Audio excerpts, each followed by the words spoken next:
Should be okay, a-okay, a-okay, a-okay.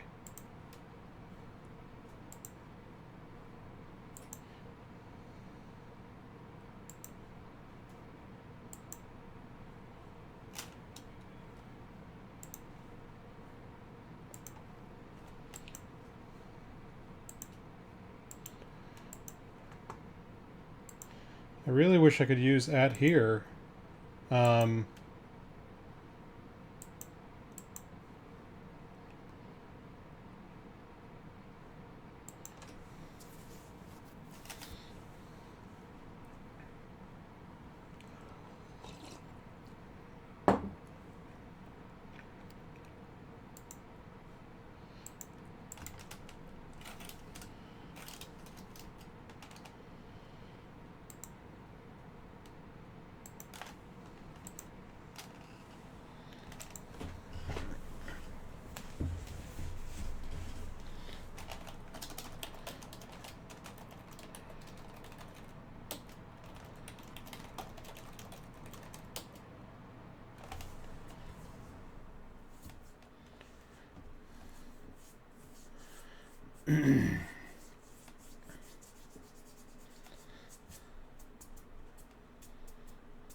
Retweet, retweet.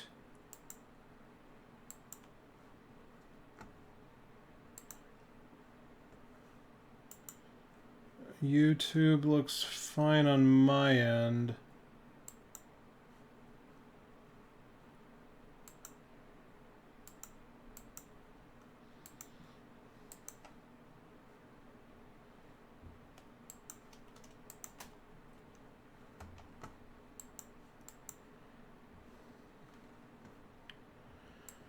Okay, team. Just need to finish mucking with the friggin' thing.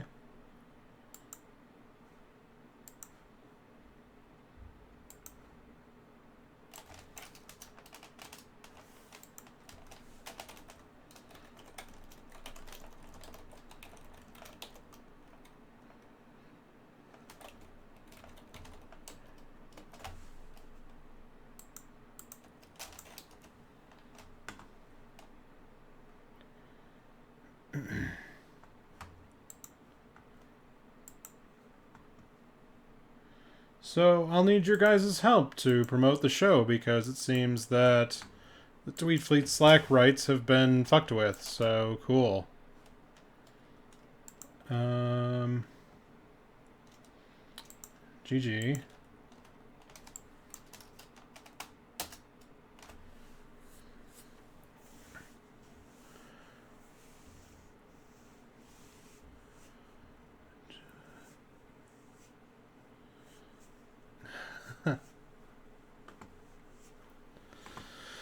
Let me go get the other graphs I wanted. I wanted ocular filter improved.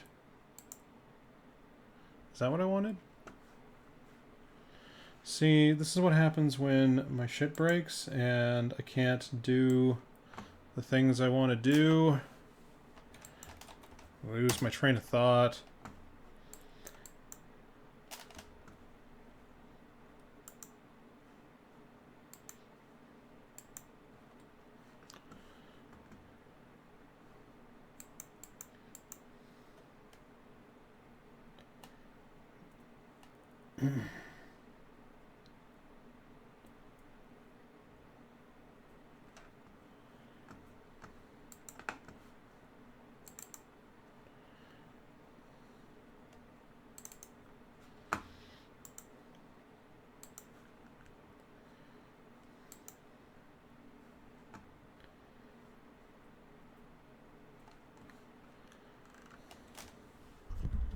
Mod abuse. Alright. We go here. No. Further down. That one. Oh, I posted the standard one twice. I want the +5s. Those are the ones I really want to talk about. +5s, implants, +5s. There we go. Nope, we haven't started yet. Still getting show prep done. That is weird. So if we get the standard cybernetic,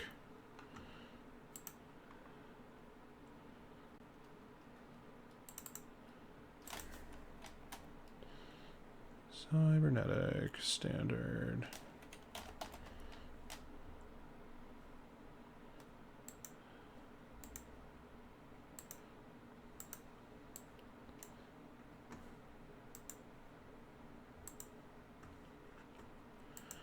And we want the ocular filters, the other standard one we want to look at.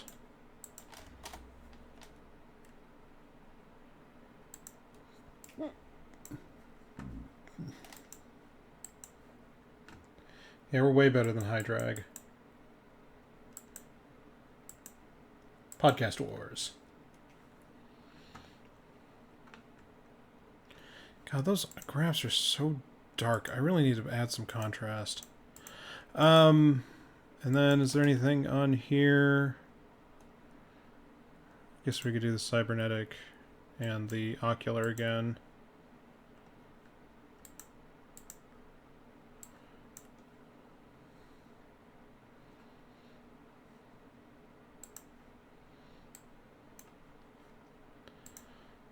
And cybernetic, improved, that one, here we go.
Come on. Really?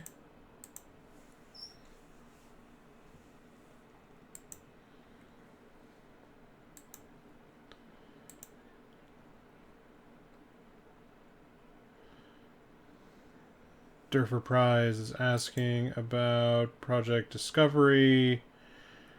I don't know what to do about Project Discovery.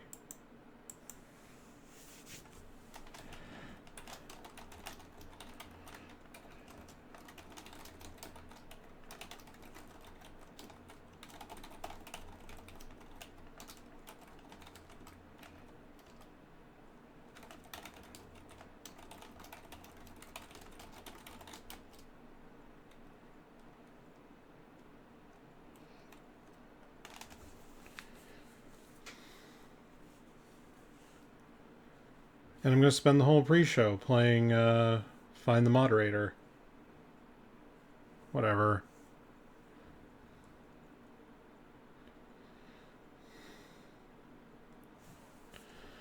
And what on earth are you doing?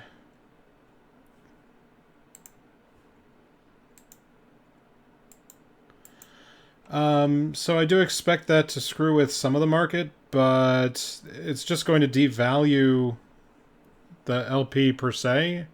It's still a pain in the ass to cash it out, right? And there's still going to be a floor on Stratios's and the other special ships. So, and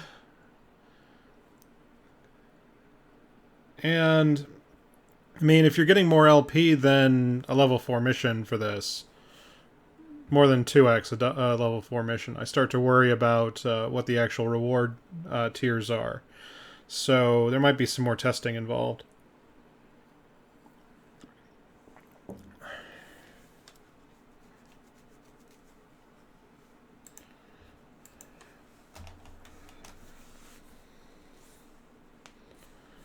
Maybe I should just poke Morwen directly. What a pain in the ass. This is just my fucking day. And you guys get to look at the top of my head because I've screwed up my camera? Let's see if we can fix that a little bit. How about less of the top of my head? So you guys can actually see me. So I actually sound like I know what I'm doing.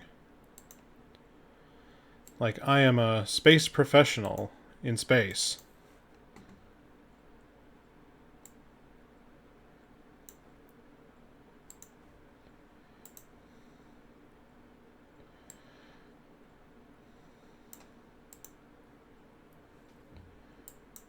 If I can get my screen organized, I could be prepared for the show tonight.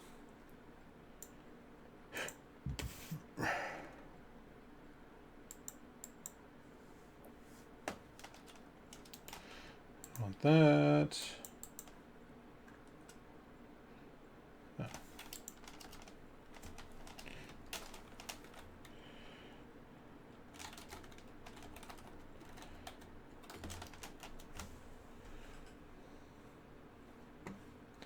Those are going to be in direct opposite order, but that's okay.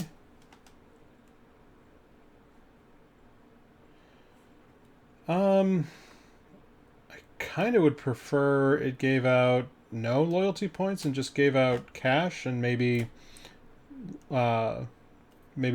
do, what are they? Raffle prizes. I think would be a better use of the system, but I don't know if they have the mechanics handy to do it.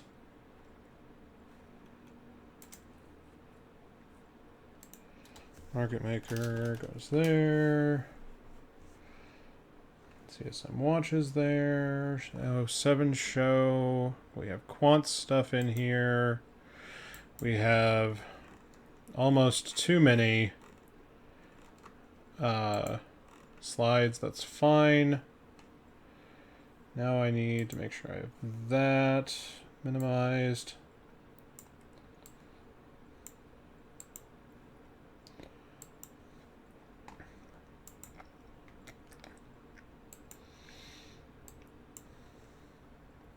Really, I cannot get that framing right. Why am I so bad at this? You think I were a professional.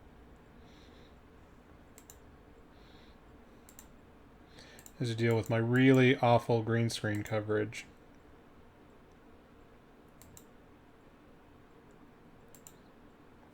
Really?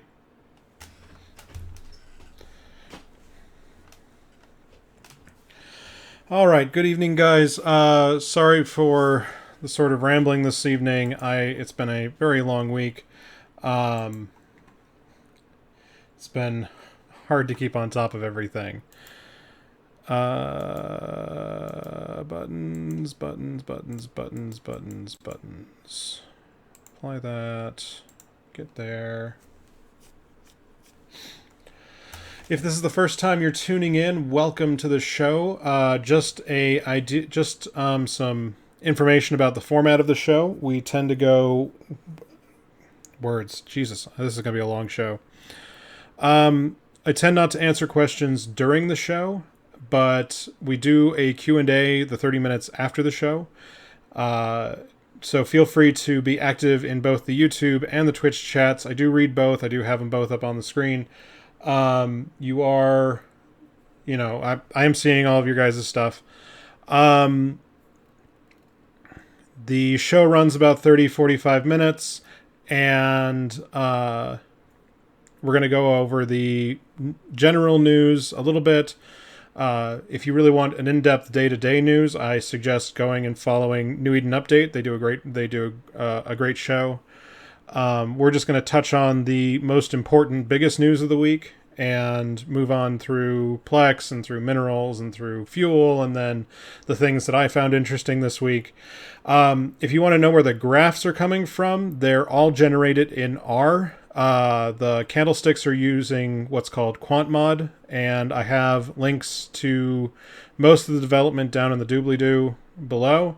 I don't know if the R scripts are there. You have to go find me on Gist, on Gist, whatever. And I try to keep those as public as possible, but the way some of it's coded, it makes it a little hard for it to be 100% portable. But if you ever want to see the sources, I do try to keep them linked. The show is run off of a custom, is half run off of some R scripts that just plot the data without any special work, and then the other half of the show is made using a Python script that looks for statistical anomalies. And we can go over that at the end of the show if you guys really are interested in the minutia. I have written about it on the blog at eveprosper.com, so that's the best place to check that out. I think that covers my FAQs, other than I'm not a professional economist. I'm an electrical engineer, because it comes up once in a while, but I think that's the FAQ. Sorry, I'm like really dry tonight. It's been such a fucking long week. Which is going to make this a really interesting live show. And the best thing about watching live is you get to see all my fuck-ups that I edit out on YouTube. So if you miss any of it, don't feel bad. We do release it as a onto YouTube, so it'll go directly onto YouTube as soon as the broadcast finishes, and that's the raw version. Then by the end of the night, I release the edited version of the show that's just the show. No pre and post show. And then the podcast comes out the next morning if you just want audio only. So that's all the places to do so.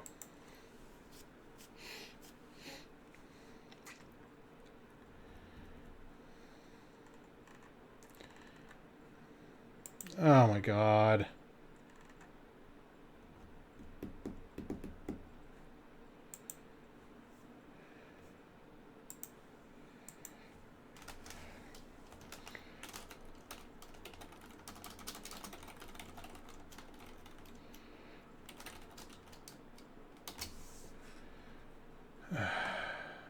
Well, and now that moderation has completely gone to goddamn shit. So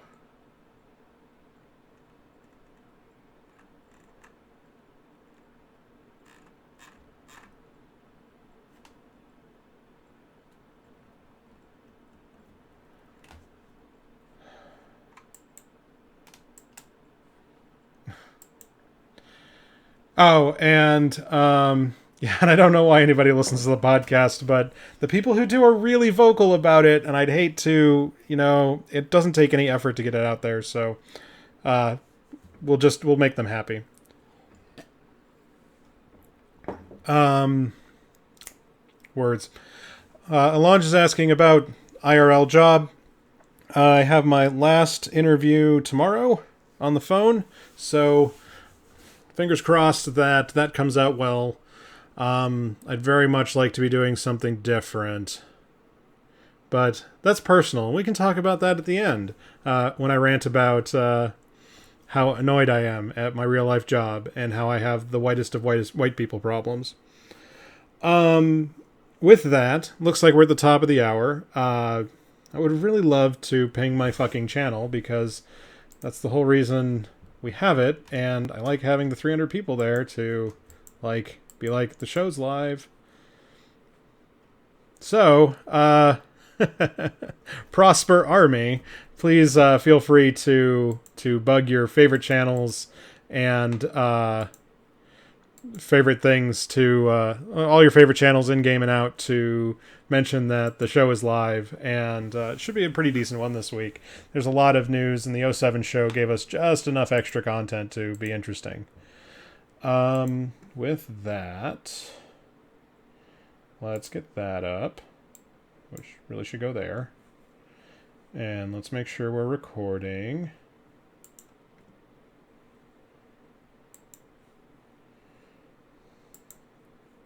GG Lies.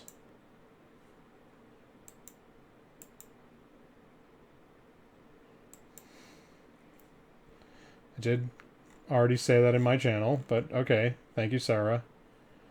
Let me make sure the recording starts.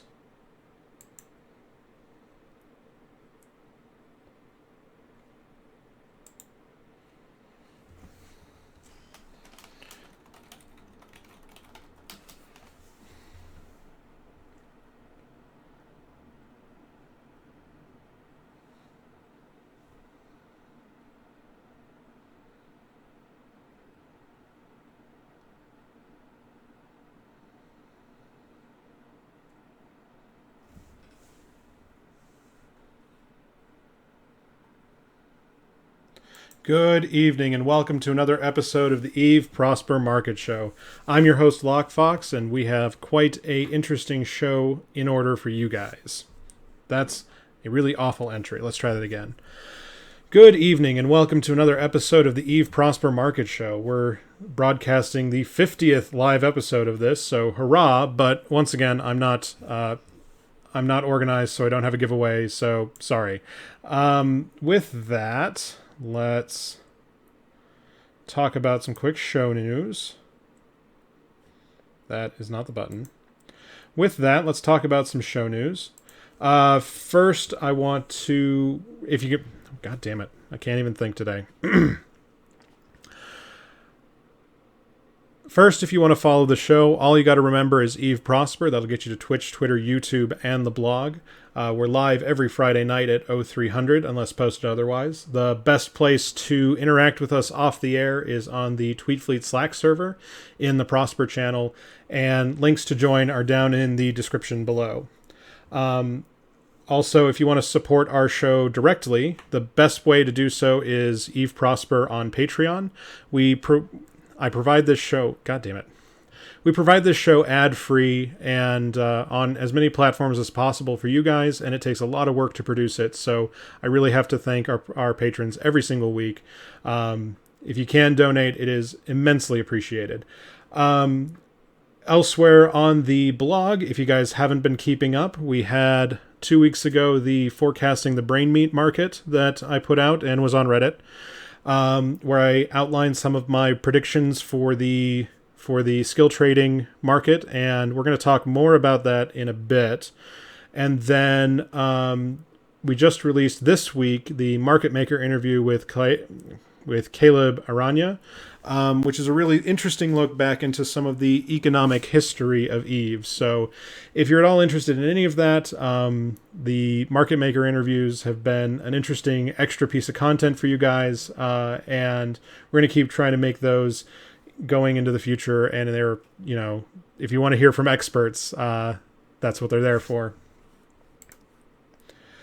With that, let's move straight into the news. First, I wanted to highlight a friend of the show, Blake Armitage's... God damn it. How did that get fucked up? Why does it look good here and not when it's in full screen?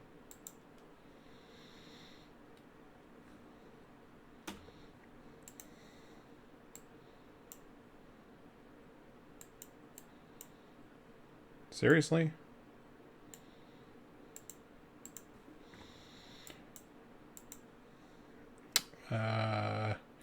Yeah, this is why you tune in live. So you can see me fail at trying to make spreadsheets and stuff. Let's bring it down a size. Will that do it? And not look shitty? That'd be really great if it didn't look shitty. He worked really hard on these graphs.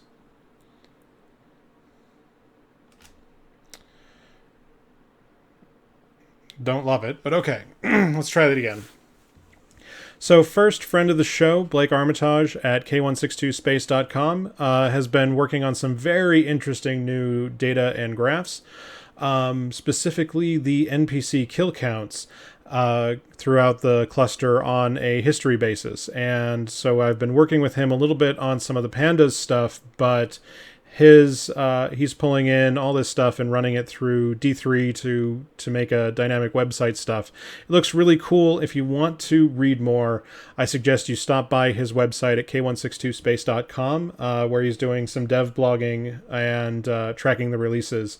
Also, we're going to try and steal some of his code so that we can get some of the same data here, so we can talk about, for instance, this conversion here we're seeing where... for Serpentis rats, we're seeing popularity and fade climbing steadily, while popularity and fountain might be dragging slightly. So I think this is going to be some interesting data. It's going to take some work to get it into the show so you guys can see it week over week, but it's definitely some interesting stuff, and you should go check out his blog about how he's doing that. Next was the 07 show. It's back on the air. It was kind of a dry show this week, but it was good to see everyone back. The news we did see was about the Citadel testing and some of the CSM news. The things we didn't hear were a release date for Citadel, which has me slightly worried. But and also I was also expecting the prices, the RM prices for skill extractors to be announced, but it sounds like they're trying to do that at the last possible minute, which is kind of also worrying. But maybe just CCP Quant likes seeing me squirm, so we'll see. CCP Quant did have a section in the 07 show, which was pretty excellent, and the piece I wanted to bring up was this graph, because this graph tells me a much bigger story than he let on. To sort of spoil it, if I'm reading it correctly, the ISK per skill point marks, especially the 400 to 485 ISK per skill point, is something like a 20% discount on the actual PLEX time. Now, that's not 100% fair because the PLEX prices are going to move, and there's some other stuff that makes this a little harder to normalize against PLEX to get the real number. But if we go against the 1 billion mark, we're talking a 15 to 20% discount on the character bazaar. And it's this behavior, especially how heavy the graph is on the left side towards the cheap side, that has me thinking that skill extractors might bottom out at a 50% markup. This is going to take some more explaining. I know that sounds a little bit weird, and I would like to do something a la Johnny Pugh, where I really build up that explanation, but we'll see if I get the chance to do that ahead of the release on the 9th. I just thought this was particularly interesting to sort of temper your expectations for how much ISK per skill point you're really going to be expecting to get. And I want to remind people who are expecting to I want to remind people who are expecting to cash out their brains and sell them on day zero is that you're not sorry is that when you're going to go price a skill injector, the price is going to be the RM cost normalized against PLEX. That's going to be a flat cost, so every extractor costs that. And then the moving bit, the bit that's going to be the interesting part, is the actual ISK per skill point markup that comes along with that. And I'm aiming for a 50% mark. We'll see if we actually hit that low. That might be aiming a little too low, but I really expect a gold rush as veteran characters liquidate alt characters into just as many extractors as they can get their hands on, especially with as much Incarna Aurum that is out there. I expect there is going to be some serious downward pressure when this launches. And then the other thing, and I don't know if I completely agree with Quant's forecast on this. He was saying this is his projection for how much it would cost to go to the character bazaar versus how much it would cost to use injectors. And so everything's south of the 20-30 million mark. It's basically parity. But as we get up to the 80 million, where the penalties really kick in, we see the slopes really diverge. I think he might be putting this a little bit high. I think that depending on the RM cost, and this is a secret he knows and I don't, that we might see a little more overlap between the 40 and 60 million pieces of the graph, but I do look forward to doing a post-mortem both by me and then hopefully by him 2 weeks after the thing. And I will hound him to make sure that we get that out there. And then last, remember it's CSM season, and you're going to get really tired of me saying this, but it's important, and you should go vote, and you should be informed. And the best place to go do so is on the CSM Watch Show. This last week, we interviewed Name Loading, Steve Vernukin, Du Fu, Iowa, and Sullen Decimus, and also got out the second analysis show. So if you want to just skip and hear what I have to say in my sexy, sexy voice, just skip to the analysis show. But I think it's important to check out many of the candidates, especially if they're in your meta. So, for instance, Steve Vernukin is going to be on my ticket this upcoming season. He is definitely my CSM, has been for a couple of years. Du Fu is also probably going to get an endorsement from Prosper here, because he's definitely an industrial character and covers some of the spaces that Steve may not, so I think they'll pair well together. So far, that's all I've got on my list that's been released so far.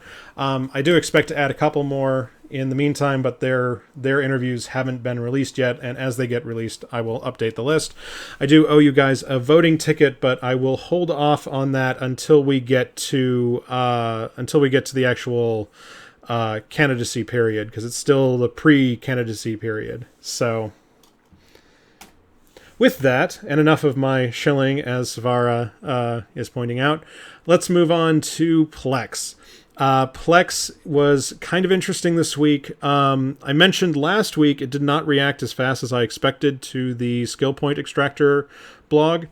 And it was a little bit hotter than I expected. I kind of expected to go just above 1.2 and then ease back down onto 1.2.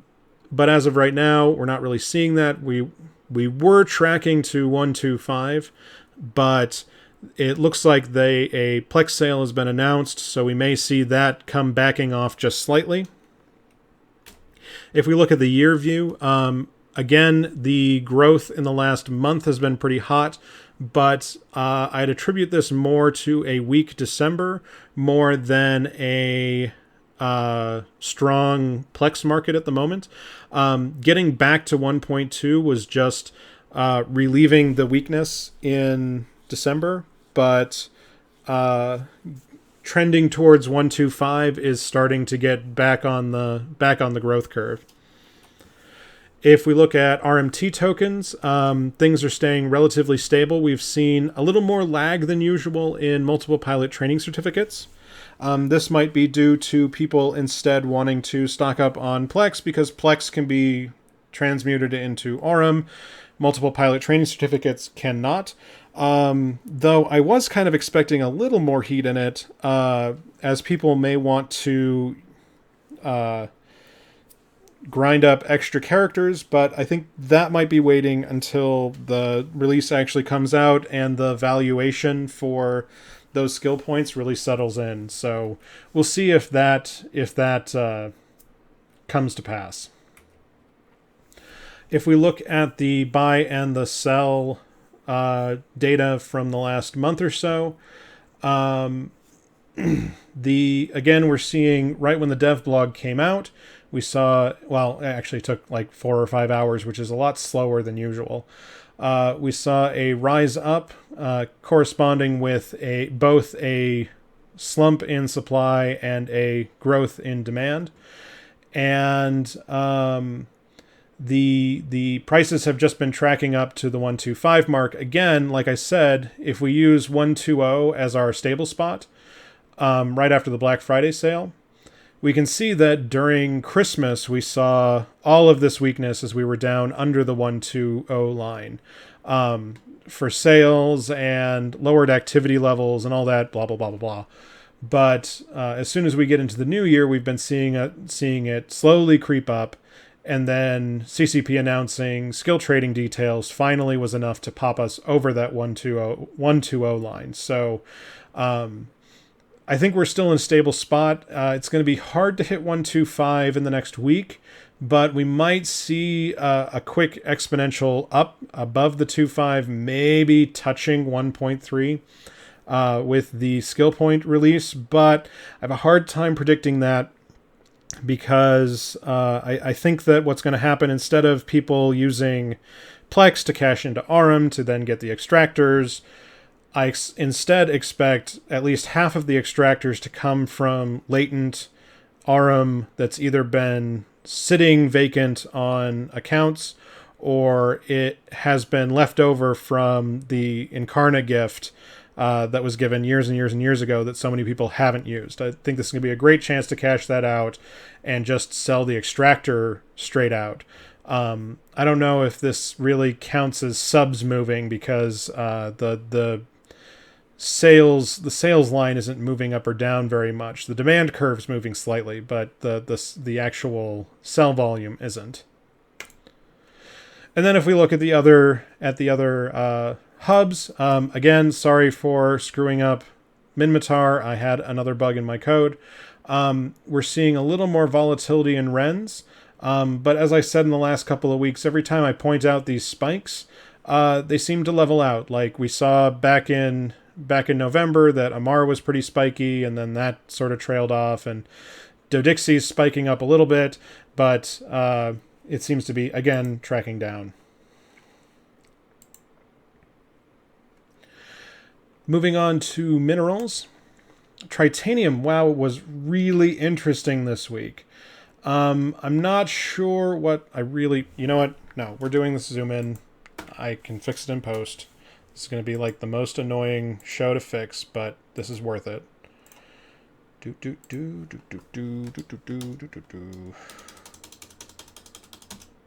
That one.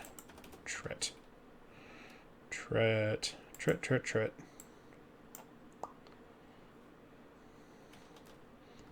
See, it's like I'm a professional.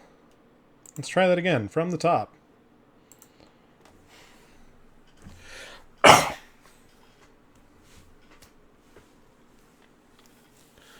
All right, moving on to minerals. Tritanium is really interesting this week. I kind of missed this on the first pass, but the prices spiked suddenly up to 6.6 and have been dipping since. I kind of expect this to be somebody stupid stocking up that should have known better. It takes a lot of volume though to move that number. So we saw a large, we can see a corresponding dip in supply where it looks like somebody picked up almost 5 billion units of the stuff, causing a shortage for a while.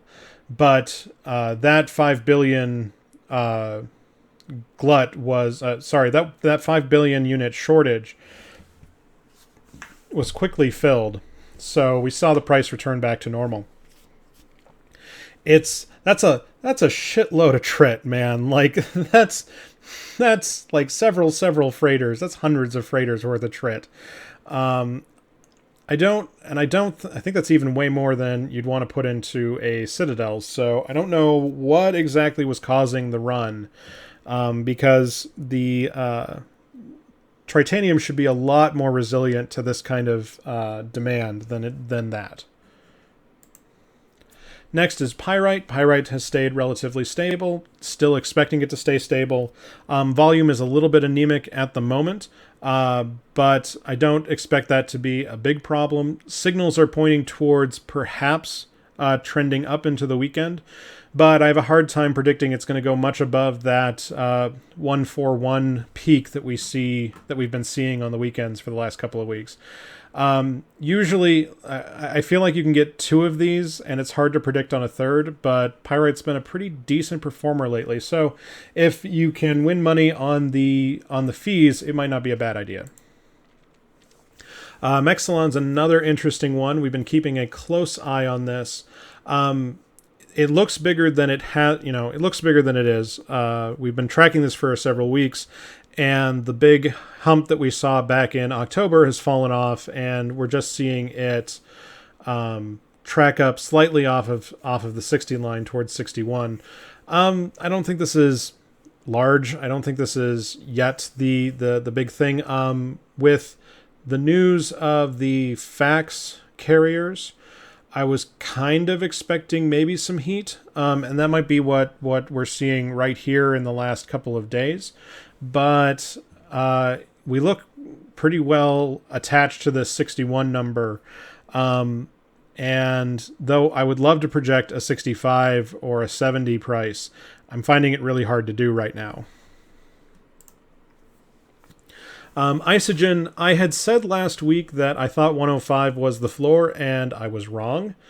We keep sliding. I had kind of expected I expected a exponential curve that's going to hit its price asymptotically, right? And it looked like we were hitting that for the price of 105.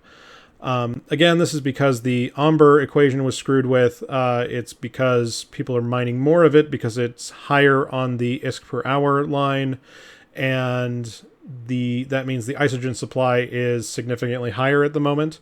I don't know if this is overshooting the floor or still on route to hit 100. It's a really risky bet at the moment. I believe the term is falling knife. Don't catch a falling knife. Noxium is a bit of a wild ride. I expected this heat so last week's show, we stopped on this big orange bar going down right next to the big red bar. And I said, I pretty much threw my hands in the air and said, I really can't predict where it's going to go from there. The price rebounded. That looks like a screwed up price where somebody bought something stupid. But the prices are still tracking at the 480 mark. I think this is still slightly overvalued, but we'll see as we get up the value chain how I'm probably wrong about that. Zydrene, I talked very long about on last week's show. I had said that at 1,000 or 1,100, that puts it on parity with Megasite, which Megasite should be leading the value curve when it comes to normal minerals that aren't Morphite, because Morphite plays by its own rules. And And Zydrine keeps tracking up. And if we zoom in, I mean, we are seeing a shortage, right? We are seeing that since the start of the year, less Zydrine has been hitting the market, where the buy volume is staying relatively stable. So we would expect the prices to go up. But I can't imagine where all of that Zydrine is going. Like, I don't see how that Zydrine is in such shortage to warrant passing Megasite on its way up. I mean, that's just a ridiculous price point at the moment. I was expecting, especially with as the price crosses the 1,000 mark, to see more of it exported from nullsec. That this should be a self-fixing problem, but I continue to be wrong. The prices continue to be high. If you can get Zydrine out and to market, like, you're not going to find a better time to sell it. I can't tell you where the top of this is, but I can tell you that it's a great price at the moment to sell, not to buy. Don't buy Zydrine. And then Megasite, we've been seeing it stabilize at 1,100, which sounds like a perfectly reasonable price. And we're seeing no shortage this time, where we saw Zydrine drop 10%. We're seeing Megasite stay nice and stable, and the prices are following nice and stable. So it's a really strange thing that's going on. It requires a far deeper dive. If you have opinions on why Zydrine is so screwed up, I would love to hear them in the comments. So reach out to me. Please tell me why Zydrine is screwed up, because I'm out of good ideas. And then Morphite, which I previously had a positive outlook on, has been staying relatively stagnant, bouncing around the 11K mark. I'm having a hard time. Again, I had expected more Tech 2 to be consumed, but the spot where we were seeing a lot of stocking up, that looked like people were going to that looked like people were stocking up to go to war, suddenly just sort of lost steam. Like, it was a 1-week war and they just sort of went home. So I guess I missed that one. And then if we do our normal zoom in, we see, again, we're seeing Isogen sliding. We're seeing Mexilon is doing a couple of weird things, but definitely just in line. Seeing Tritanium spike, and Zydrine keeps climbing and is on trend to keep climbing. So, I have a hard time really buying that minerals are being grossly speculated, because it just takes so much money to move that mineral market. There's just so many people participating in it that doing something sneaky in it takes a lot of force. But I don't know what to tell you guys. Moving on to the fuel markets. Again, same thing as last week. We've been seeing... So I said last week that if you wanted to look like a super genius and get some investments in ahead of Citadel, that buying up the other isotopes other than nitrogen, in the hopes that Citadel fuel blocks and their alchemy will rise the price of the other isotopes, so that even though it would be more efficient to make the Citadel fuel blocks by equal portions of each, depending on how that alchemy equation works, you could instead have it where, well, I mean, if I can source Galente ice, and maybe I'm paying 10% more, but, you know, the price of Galente ice is so low that maybe it's not the whole 10%. Maybe it's a lot less. Especially with as much as it looks like goons are screwing with the nitrogen market, I think that's a decent place to park some bets. I would be looking at Amar ice and Galente ice in that meantime. I don't really love speculating on the Minmatar ice. And then on the fuel block markets, this one's a little bit weird. We saw Galente fuel blocks suddenly spike. This probably was reaction to the slight blip in prices, and somebody went a little hog wild and screwed up the market. They're going to look really stupid in a couple of days because I expect that price to come right back down to the 18K mark over the weekend. If we zoom into nitrogen isotopes, same story we've been saying for the last few weeks. It looks like we're in a bit of a shortage. We've basically halved the supply, which means that, one, people are running probably more research towers, which are using Caldari ice.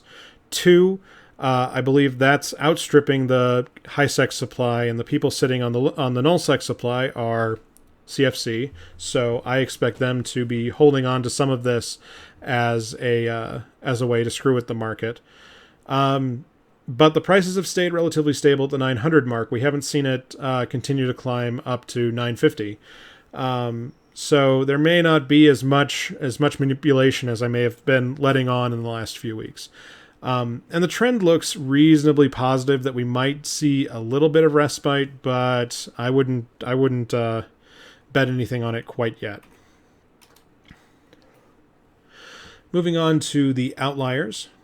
We're going to start where we usually do in the advanced materials. Again, things have been a little bit bouncy. We've seen hypersynaptic fibers reset, but I don't know if that's going to stay. Fermionic condensates and ferrogel were up big time, and we're going to talk about those in just a second. And a couple of the metamaterials spiked, but again, metamaterials tend to be a little bit unstable. So if we zoom into ferrogel, this definitely looks like somebody was buying out the market. We've been seeing the supply inching back off the 750 million mark, way down to the the 7.5 million mark, all the way down to the 2.5 million mark. So we're seeing less than half the value that we're on the market. We're seeing that return back up, so I don't know if we can really keep the price above the 25K mark. But if this shortage can stay for another week, the prices might actually stay high enough for people to come rushing back into the market to mess with it.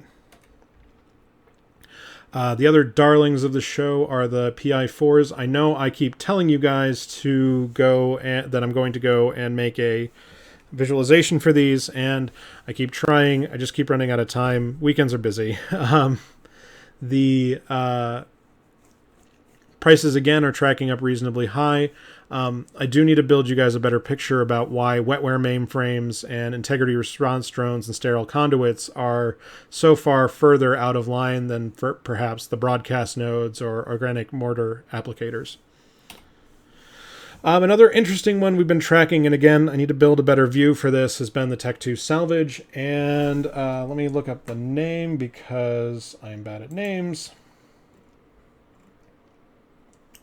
The Big Bill boss has asked for a couple of zoom-ins. We're going to look at him this week, and if he wants more, well, I'll just send them directly.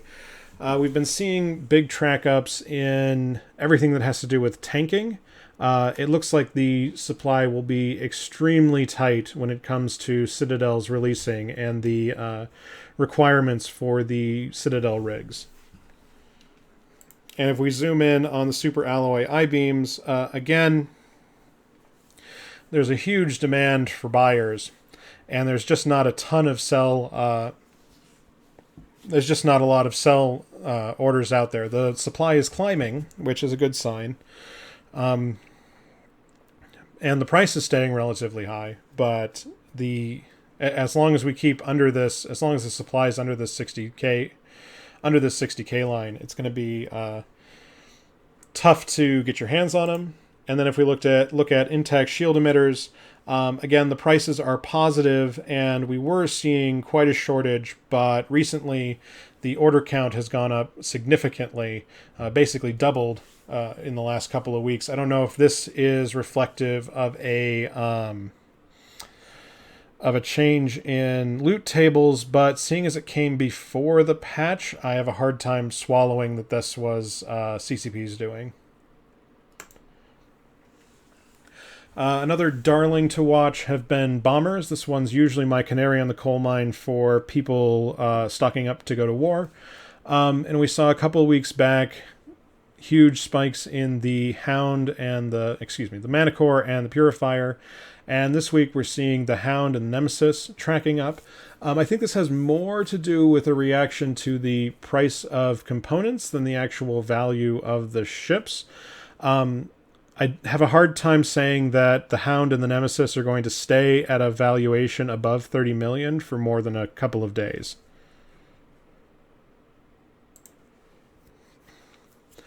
If we look at the T3 cruisers, again, we're seeing a few spikes. The Legion is reasonably popular this week, popping right up to the 250 million mark. And the Proteus is staying relatively popular, but the Tengu and the Loki have been staying stable. Not a whole lot to say here.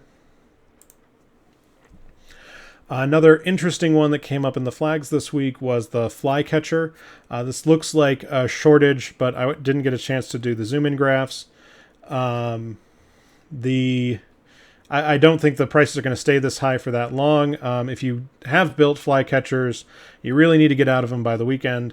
I expect this to ripple under the 50 million mark. Like, if you wanted to be particularly ballsy, I would be aiming for buying in at 50 so that when it bounces you can catch it at 50 and sell at 55.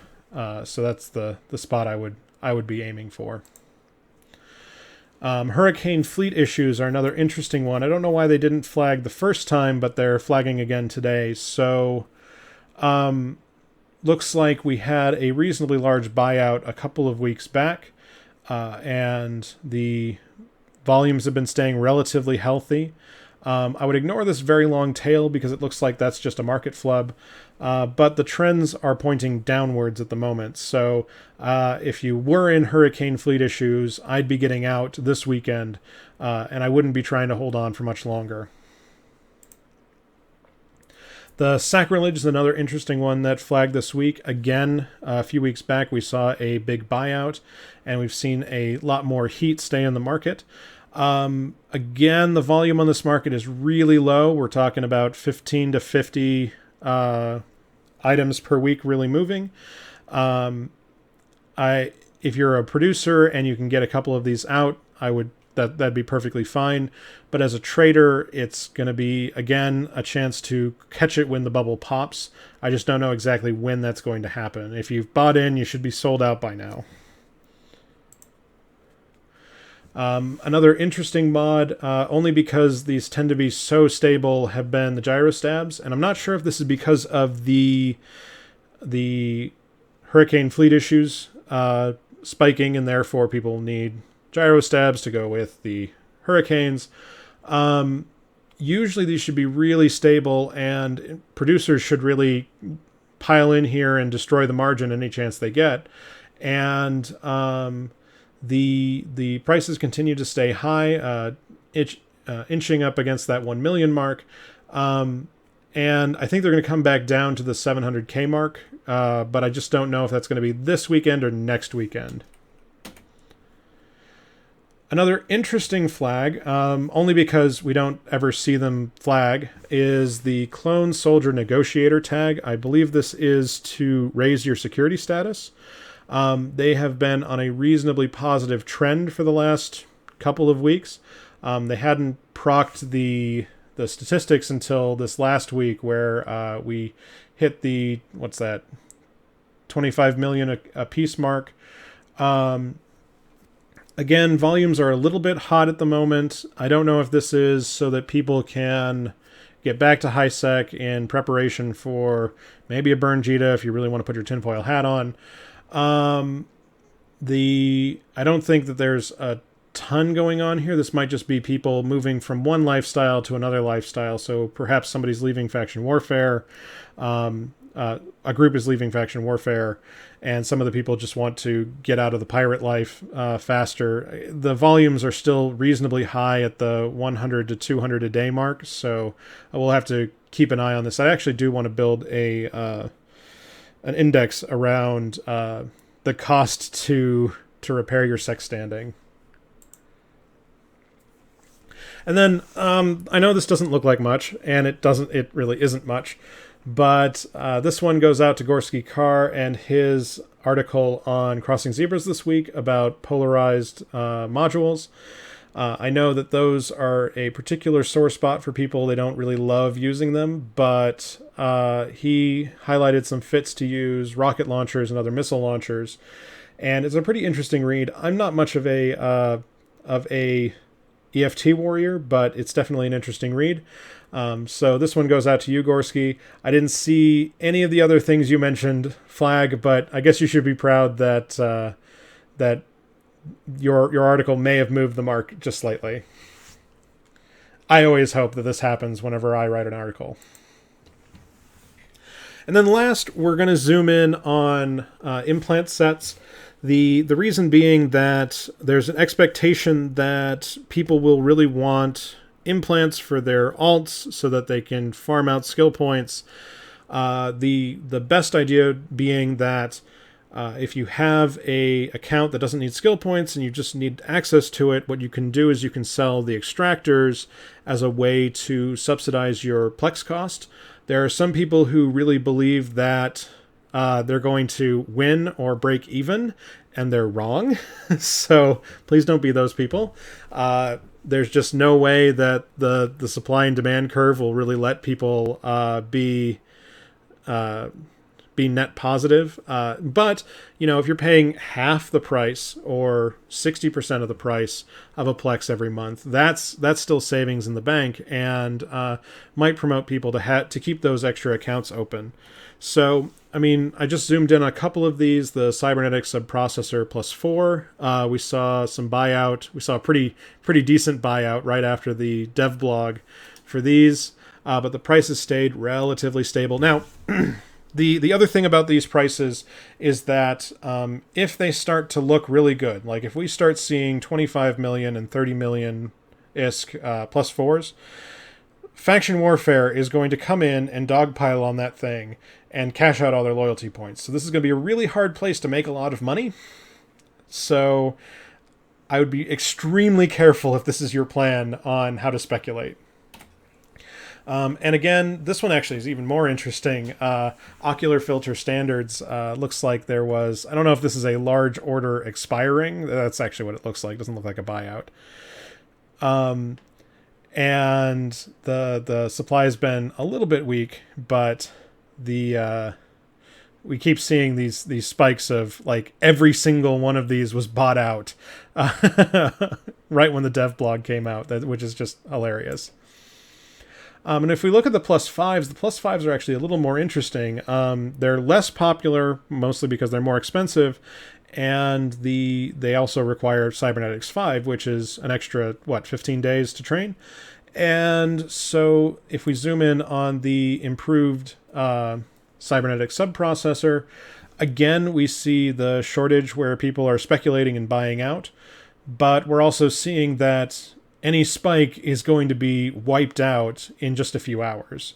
So if we look at the ocular filter, we don't even see that shortage at all, which actually means that this one might be a decent one to speculate in if you wanted to make a couple extra bucks. But there's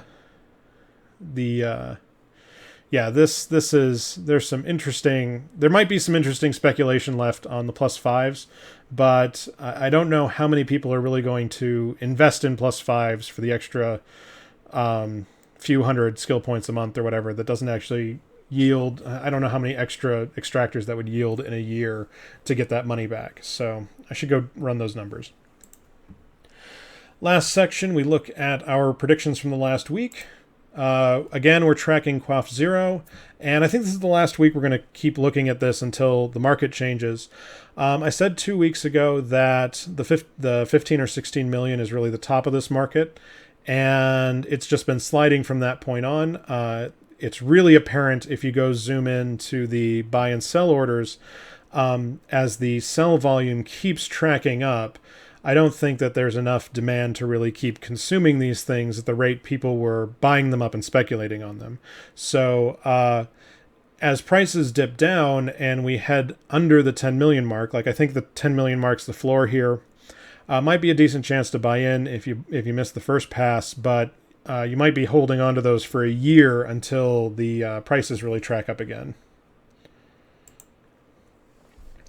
Next, jump freighters was another interesting one we looked at last week, specifically the ARC, which looks like every single one of them was bought out. The prices are returning to almost normal. They're still pretty high, tracking at about 67.50, 6.75 billion. The Rhea is tracking down, which is a little bit surprising. I kind of expected that one to keep stronger with, again, the idea that we need to stock up for Citadels. If we zoom into the ARC again, we see that the supply basically dried up, but it's been crawling back again. Still a pretty weak market, but any suppliers should be hitting the market next week if they had to start building. So this I don't think will last another week. Another one was the Hyperion. Again, this might be an overreaction to the Zydrine price, and the prices are just tracking back down to the normal level at this point. I still think they're overvalued, but it's hard to say that with the strength in Zydrine at the moment. So, and I'd also not really suggest speculating in it because there's only 15 to 20 sold every day, so it's not a ton of action to really be jumping on. With that, we're going to go ahead and end the show. Oh, and I am so stealing that Breeders thing. With that, we're going to go ahead and end the show. This has been the Eve Prosper Market Show, and I've been your host, Lockefox. If you want to tune into the show live, all you got to remember is the Eve Prosper is... God damn it. If you want to tune in live, all you got to remember... Jesus fucking Christ. If you want to follow the show, all you have to remember is Eve Prosper. That'll get you to Twitch, Twitter, YouTube, and the blog. If you want to tune in live, we're live every Friday night at 0300. That's Thursday night U.S. time on Twitch and YouTube. Keep tuned to both to see when we're on air. If you want to support us directly, the best way to do so is through our Patreon. They keep us here on the air and help us be able to produce the high quality tools and product that you guys love so very, very much. Provides it ad free for everyone, and it's a huge help. So if you can contribute, and we would love your support. With that, I've been your host, Lockefox. We'll be back next week with more market news on the Eve Prosper Market Show.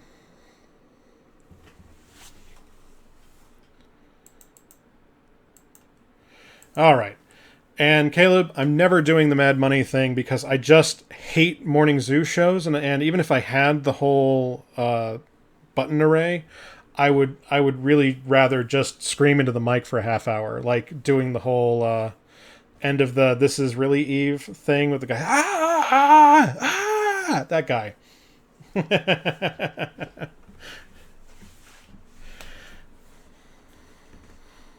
Anyway, I'm just trying to be I'm trying to be Nate Silver over here.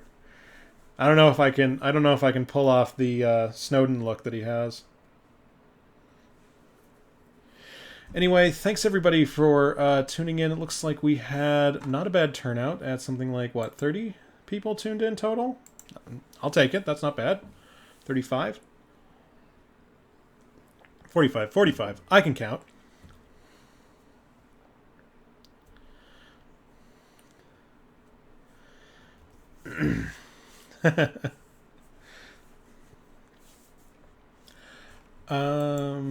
Let's see.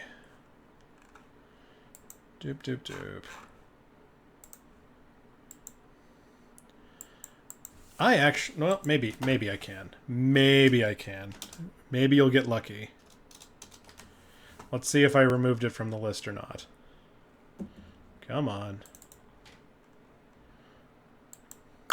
I did remove it from the list.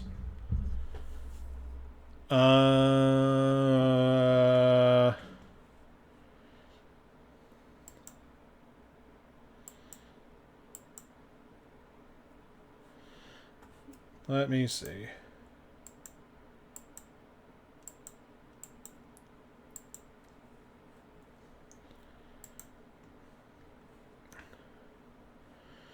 Can I pull it quickly? Probably not. I did the calculation once. I just don't know if I deleted all the stuff. PLEX, before, after, blah, blah, blah, blah, blah, blah, blah, blah, blah, blah, blah. Pyrite, Maxilon, blah, blah, blah, blah, blah, blah. RMT tokens. I did leave it in. Sweet. Oh, I might actually be not stupid today. I like it when that happens. It's extremely rare.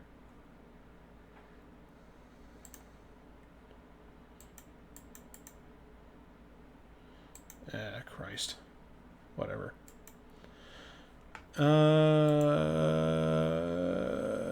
Give me just a second to work the magics.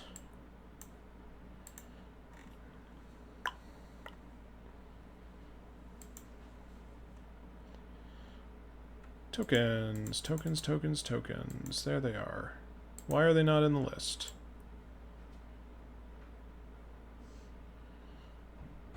Normalized currency tokens, tokens, tokens, tokens in PLEX.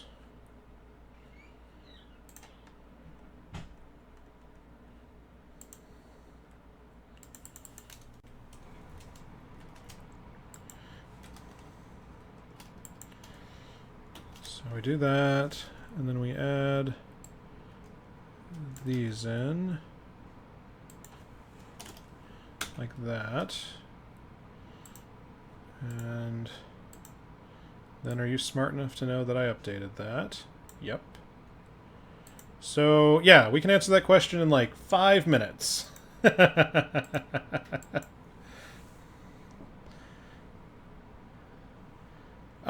other thing, so, Kopoba, just so you know, the,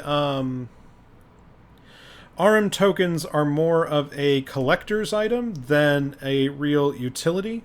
I don't know how they were spawned originally, but I don't think they're spawned anymore. So redeeming them for their RM value is actually much less than their market value.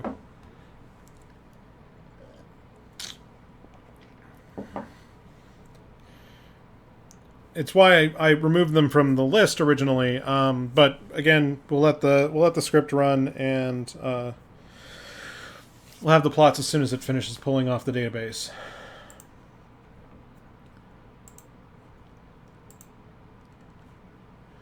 And then, who am I stealing the breeders from?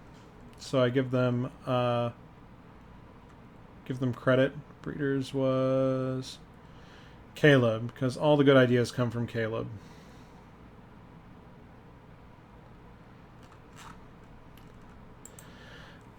So let me I do have a thing for R. Hold on.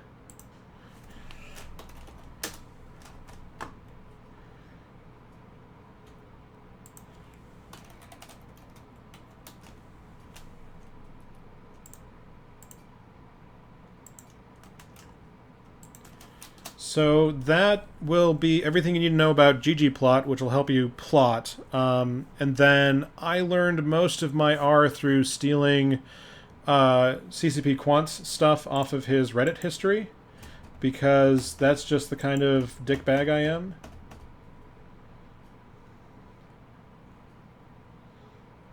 Let me see. Reddit. /u/ccp quant.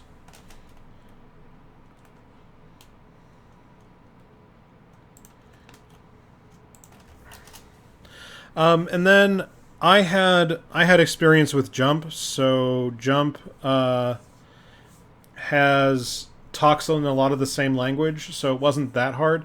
As long as you can wrap your head around the way that it handles vectors, and that you should never ever really do, never have to use a for loop, essentially.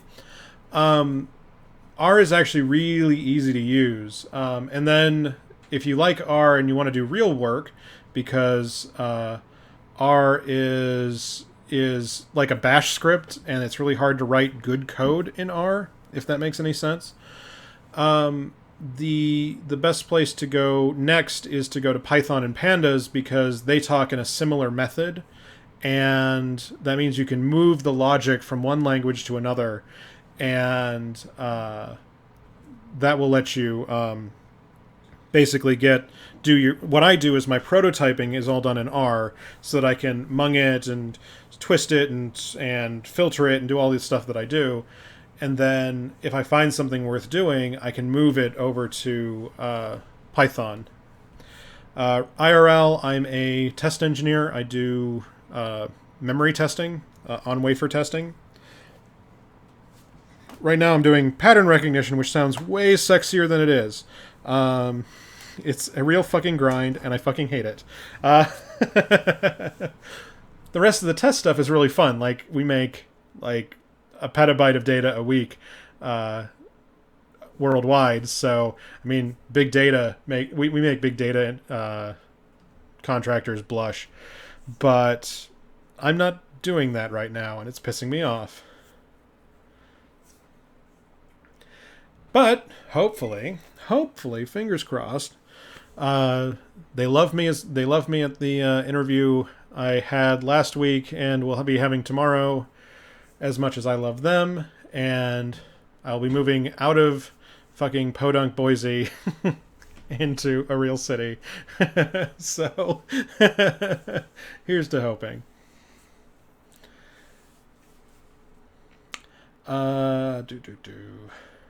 Yeah, and this poll takes a while, because it's not optimized. It pulls everything and then filters in R, so it's gonna run. Oh, it's gonna run big. Hold on, let me see if we can watch it. Yeah, it's running 8 gigabytes at the moment. It'd be in Seattle, which would love Denver, but Seattle works. Oh, there it goes. I think we actually got all the data out. So if I want to do quant at a real brokerage, I need a PhD. And I'm not getting a PhD. I fucking hate school. I'm god awful at it. I'm not getting a PhD. If you are really interested in some of that more analytics market side stuff, you should follow K162space.com, because he recently started a job doing that. I don't know if he's going to actually say anything about it, about the real life job, but if you want the opinion of someone else who's in a similar field, who's dealing with just retarded amounts of data, his blog is really great. He needs to write more on there. You hear that, Blake?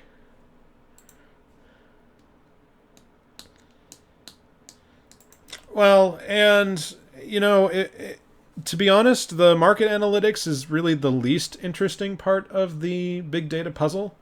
As far as things go, things are we have exponential problems and linear solutions is sort of the way I like to think about it. And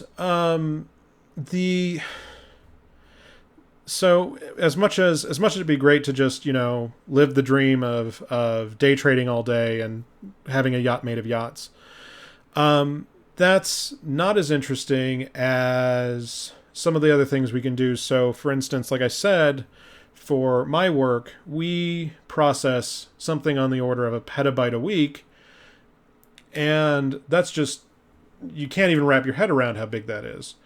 And that means that we have to come up with special solutions, and if we're going through a petabyte a week now, it's only going to be, it's only going to grow exponentially. Like, we're talking about we should be seeing on the market a terabit flash die sometime in the next 18 months. That's not terabyte, it's terabit. So I want to say it's like 700 something gigs final yield. But like we're stacking, everybody's stacking them in packages. So you're getting 8 or 16 in a package in one chip, but like, and that's still not enough. And you want to run data even faster because memory continues to be the major bottleneck. Is that Intel doesn't have to churn out much better processors every year over year, because you still can't cram all of the data through the frickin' system. Like I said, right now I'm running 8 gigs through R right now just to get the plots I want, and unfortunately it's single threaded and R has some other performance issues, and it's coming off of an SQL database, a MySQL database, which I should probably figure out some other solution for. But memory continues to be the real pain point for a lot of applications. And then out in the world, I mean, if you're following any amount of at least domestic U.S. news, like Kaplan is running just absurd. Oh, come on, don't be that way. Why you gotta be that way? Please, can I look at the thing? Is just running absurd amounts of data through all the systems to track U.S. school performance. And that's a tip of another iceberg that's coming up. So that's just sort of my 2 cents on the thing. Oh, my alpha group is fucked up. That's why. Let's try that. Now will you not crash?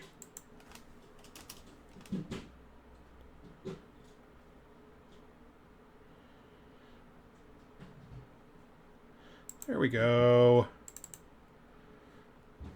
Oh, come on. Don't be that way. Why you gotta be that way? There we go. So if we zoom in on the ARMs, the little green line is the PLEX value, and all of the other lines up above are the ARM tokens. So that 100 ARM token, when standardized against PLEX, is 7 billion. So please don't sell those. Please don't turn those into ARM. They are not worth the ARM they're printed of. Even the 1,000 isn't that good a deal. It's still a good 20% above.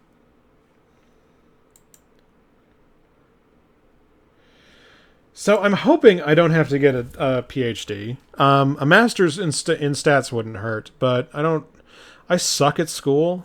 I got my engineering degree just by the skin of my teeth, and master's classes still even scare me. So, I've thought about a master's in stats, but there's just really nowhere to go here in Boise about it. Like trying to make progress on that here in Boise is just kind of sucky, and I don't really want to. The deal for further education at my work isn't really great. Yeah. So I don't hate school. I know a lot of people get a lot of value out of it, and I mean, I wouldn't be here without my engineering degree, but I am just flat terrified of graduate degrees.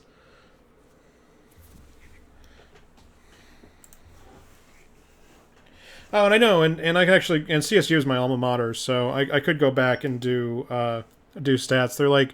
They rank in the top 3 or 5 every year for stats.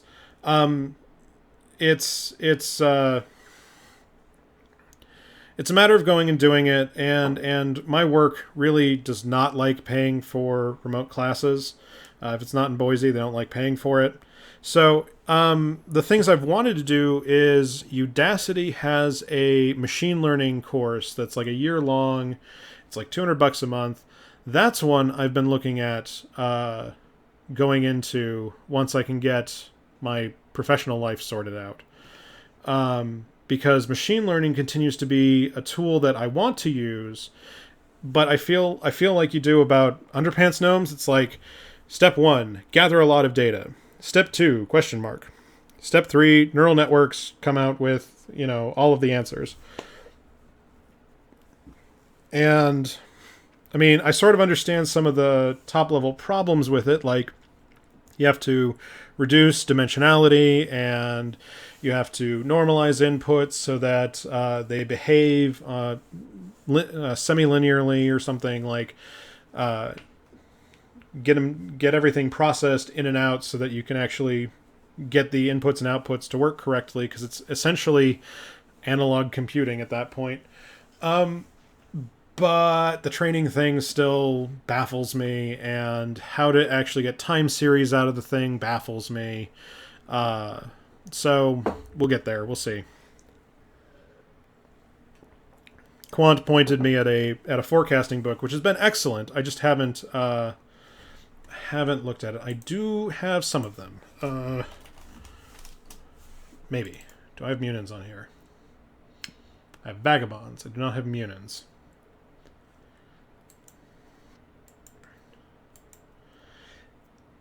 I don't really want to get a finance master's. Like, if I got a master's, it would be in applied mathematics or statistics. Finance I find boring. And I'm bad at it. So, let's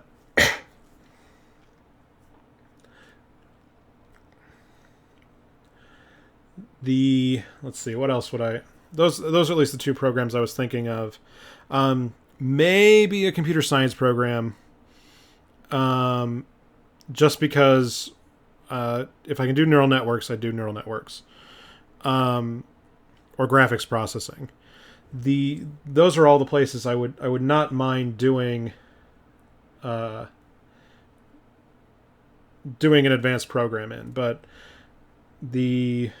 like strictly trade, strictly economics, strictly accounting programs, I have a hard time believing they're going to yield the extra value I want, because, so for instance, in school I studied electrical engineering, and I focused on power because I thought, 1, I can't code my way out of wet paper sack, and 2, that all of the old people were going to retire out of it. I was wrong, because I'm not a good old boy, and it's just not an industry I was really going to get into, and it's not going to make as much money as I was expecting. And I ended up in Silicon by happy accident. And so I found things that I love, and I don't mind being flexible. And if I go back to school, I want to be in a program that gives me as much flexibility as my engineering undergraduate gave me, which is to do just about anything I fucking want. So, engineering programs, they're awesome. Just don't go to UW. That's the University of Washington. Don't like their double E's very much. Sorry, UW.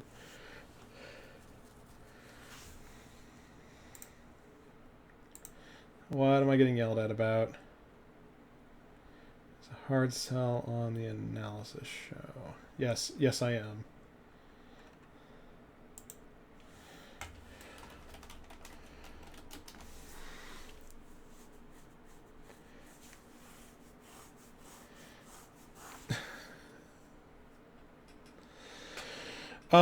More questions. We got about 5 or 10 minutes before I got to drop and start editing. And at the rate I talk to you, Caleb, we should probably just have you on Mumble for chatting like I used to have ATN in the post show.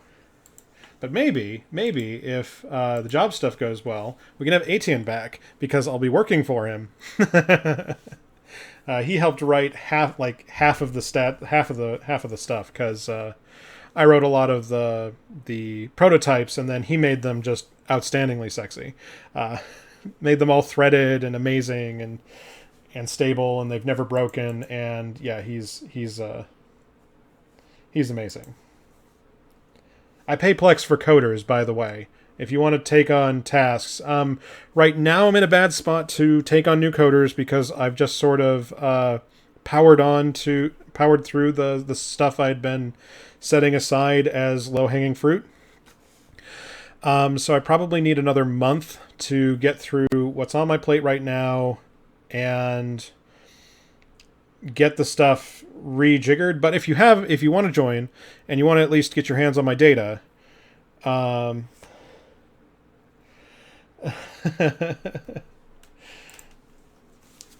then give me a contact. I have a dev channel on the Tweetfleet Slack, and I do have a way to get the data out to people. I just don't have an API. So if you're interested in doing some of this on your own or contributing, call me, because I need coders. This show doesn't live without having more hands coding. And the hope is, so the last thing on my to-do list before we hit the next milestone is to finish the last cron script, which Diana Olympos keeps bugging me, keeps giving me shit about. That I should put it in Elixir and make it all automated and sexy, and I just don't have the brain power right now to learn Elixir. But what I've been trying to do is write all the scrapers to get zkillboard, which is done. We got the Eve Central one, which I almost have a year's worth of data for, and then working on getting the map all of the public Eve APIs. So that's the map, sovereignty, and PCU numbers. And then I'll be talking with Willari and Kriba to get those backfilled. Once we can have those, then I get to pivot to doing the stat script again, which is going to be a huge undertaking. And though I probably need help writing models, and I don't know how many people can really honestly help me do that. I know Eve is extremely talented, but stats are a very particular talent. And not a whole ton of people know R to build those debug models. But if you do and you want to learn, I'm more than happy to try and teach. Just that it's the blind leading the blind.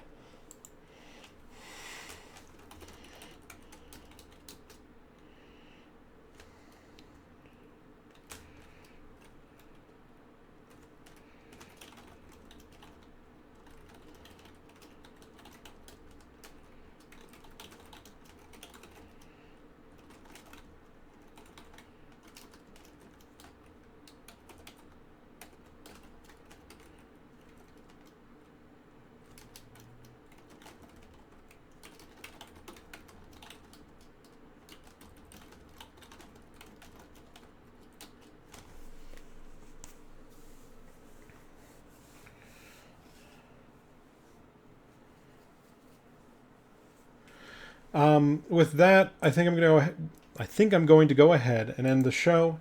Again, sorry it's been such a weird night. It's been a really long week, really stressful. Hope you guys enjoyed the show. We'll be back again next week, barring anything specific. Again, subscribe on all the platforms so you can be notified when we're coming up. If you have any feedback, of course, send it to me. Eve Prosper is really all you got to know, and you'll find me. Come chat on the Slack server, because Slack is awesome and it keeps me sane at work. So that's really the best place to get in touch with me at any time. Well, when I'm awake. Sometimes I'm bad about getting some of the overnight EU and AU guys their feedback.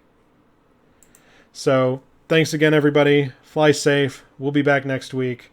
Yeah, ending shows is awkward.